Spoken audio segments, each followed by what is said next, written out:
So, ngayon share ko lang sa inyo yung mga books na ginagamit namin sa Legendary Trading Academy. So, etong mga books na to, ginawa ko to last year when I was in Europe. So, tinapos ko siya. Ayan. So, mga workbooks to guys na ginagamit namin and binibigyan namin sa mga estudyante namin na libre. Okay. So, tatlong volume yan. Volume 1, Volume 2, Volume 3. Dito sa Volume 1, ang mga nandito is lahat ng mga basics. Ayan. So, lahat kung kunwari, zero knowledge ka, wala ka pang alam about trading, so talagang totally newbie ka, then itong book na to is perfect for you kasi andito yung mga trading terminologies, andyan lahat yon. And then, syempre, risk management, andito rin yan. And also, andito rin yung mga So, kumbaga, nandito lahat ng mga kailangan mo para ma-familiarize ka muna, most especially sa navigation ng platform. So, ang tuturo namin sa'yo kung paano mo magagamit yung sa phone, ayan, kung nasan yung mga lot sizing, paano mo i-adjust yung lot size, paano mag-compute ng lot size, yan. And then, pati support and resistance, demand, supply zone, lahat ng mga literally, lahat ng mga kailangan matutunan, most especially yung mga basic, andito lahat yan. Yan. So, colored yan, guys. And then, ayan, mga trading sessions, andyan din yan. Tapos, ano naman? Type of traders, yan. Kung ano yung mga iba't ibang type of traders. Yung mga scalper, intraday traders, algorithmic traders. Yan, meron ditong mga market timer, arbitrage, yung price action trader, yan. So, dito man. Tapos, meron din dito mga quizzes, mga knowledge check na pwede nyong makita. So, ito, ginagawa to during the class. So, during the class, merong activity wherein sabay-sabay yung siyang sasagutan. Ngayon. And then, sabay-sabay din siyang aanseran. Ayan. Tapos, may mga exams. Yan, mga pending orders, tsaka market orders, andyan din yan. Yan. So, pati yan, ito yung mga navigation ng application, tuturo din namin yan sa inyo kung paano mo siya babasahin, paano ka babasa ng ano para saan to, ano yung mga price na yan, saan mo magagamit yan. So, basically, nandito lahat sa libro na to. Ayan. So, kapag nag-enroll kasama ng freshman sa face-to-face class, kasama na to, sa'yo na to. Bibigyan namin sa ito. And then, we also have here another volume wherein ito, medyo mas makapal to, guys. Medyo mas makapal tong book na to. Ayan. Kasi nandito yung technical analysis tsaka fundamental analysis. Ayan. This is the volume 2. And dito naman for our sophomore and junior class. Ito yung ginagamit nila. As sophomore class and junior class, ang topic dyan is about how to read the chart, price movement, indicator. So more on pagbabasa na ng chart yan. Ayan. Kaya ang puro makikita nyo na dito is puro mga candlesticks na. Ayan. Yung charts na. Ayan. Mga price movement, yung trend. Ayan. So, ito namin tuturo kapag yan. Kunwari, ito nagko-consolidate. Yan. Reversal, pullback, retracement. So, ito lahat yan. Pati yung mga candlestick patterns. Ano yung mga shooting star, inverted hammer, harami. Andito lahat ng mga candlesticks pattern na makakatulong sa inyo para mas mag-grow kayo sa technical analysis nyo. Ayan. And then, dito naman sa bandang dulo, this is more on mga fundamental analysis, how to read the news, macroeconomic data, yan. Tapos mga geopolitical tension, and then meron din ako mga nilagay dito ng mga case studies, yan.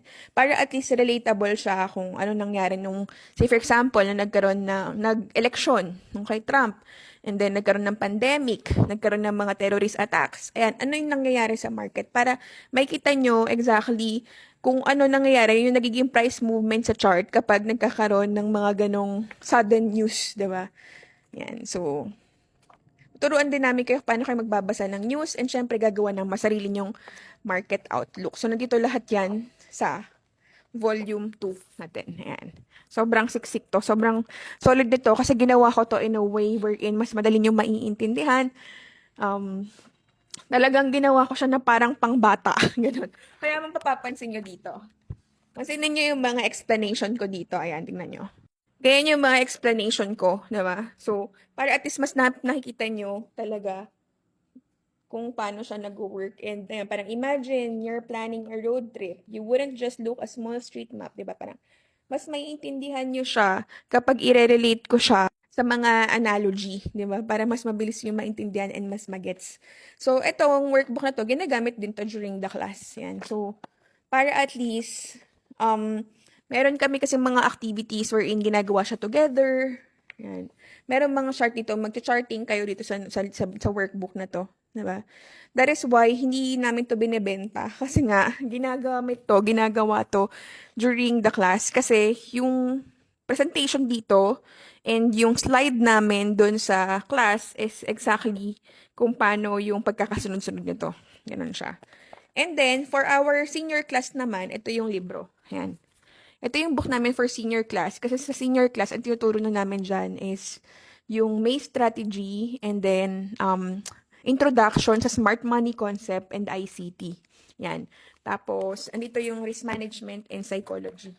Yan. So, nandito siya lahat. So, kung meron kami mga chart dito wherein yung mga students namin during the class is nagpa-plot sila dyan. And then, sinacheckan namin yan one by one. Then, meron kaming defense sa dulo wherein doon namin makikita kung talagang kaya na ba nila kumaga, doon na yung makikita yung ability nila kung kaya na nilang mag-charting, naiintindihan na nila kung paano maglagay ng mga indicators, ano yung gamit na indicators na yun. And even dito, may knowledge na sila when it comes to SMC and ICT kasi ito naman makakatulong sa kanila to understand yung mga big institutions, mga hedge funds, and kung paano nila maiiwasan yung mga possible mga liquidity hunt, liquidity stop, diba? So, yan. Yung mga phases. And also, dito rin pala yung Wyckoff method. Yan, tuturo din namin yung Wyckoff method, yung iba't ibang phases ng market. Accumulation, markup, distribution, markdown, yan. So, tuturo lahat yan dito. Andito yan sa volume 3. So, kapag nag-enroll po kayo kay LTA, kasama na po to lahat ng mga books na to na magagamit niyo po. Yan. So, sa mga face-to-face classes po namin ito na po-provide. Pero, dun sa mga online class, pwede kayong mag-request na kunin yung copy nyo nito, pero kayo po yung mag-shoulder ng shipping. Kasi karamihan dun sa mga, mga online class namin is nasa abroad. So, hindi nila nakukuha yung copy nila nito. Pero, if they'll request of you guys will request to have these copies, possible naman. Pero, meron din tayo nitong ebook. Meron available to sa lahat na mag-enroll, available din siya sa portal natin na pwede nyong i-access online. Ganon. Pero kasi ako, mahilig talaga ako sa mga libro. So, gusto ko talaga ng physical copy. Gusto ko yung nararamdaman ko, ganon aamoy ko, yan. So, if you guys are like that, pwede kayo makipag-coordinate sa mga admins or yung mga nag-assist sa inyo na admins para ipadala sa inyo yung copy nyo ng libro. Yan. So, ayun siya guys. So, nakakatawa diba? So, nung ginagawa ko tong mga books na to, sobrang na-enjoy ko talaga. Sobrang na-enjoy ko siya. Kasi natututo din ako. Sabay din ako natututo, mas nadagdagan yung knowledge ko. Lalo ngayon, gagamitin ko nga siya ngayon, kaya ako siya nilabas kasi nga, nag-enroll ako sa CMT, Chartered Market Technician Level 1, para at least titingnan ko rin kung pasok ko ba dun sa curriculum na tinuturo dun sa CMT, yung mga ito sa libro natin. Kasi ito actually, naman tayo, accredited naman tayo ng FIDED Association sa Philippines. Yung Financial Education Association, ay Financial Educator Association sa Philippines. So itong programs natin, lahat ng curriculum natin sa LTA, accredited po yan ng FinEd Association. Kasi make sure natin talagang pasok sa standard yung tinuturo natin sa mga students, diba? So yun lang guys, if you want to enroll with LTA, just visit our website www.legendarytradingacademy.com, and then makikita nyo po doon lahat ng mga information na kailangan nyo for you to understand kung paano kayo makakapag-start sa trading journey nyo. So, yun lang guys. Thank you!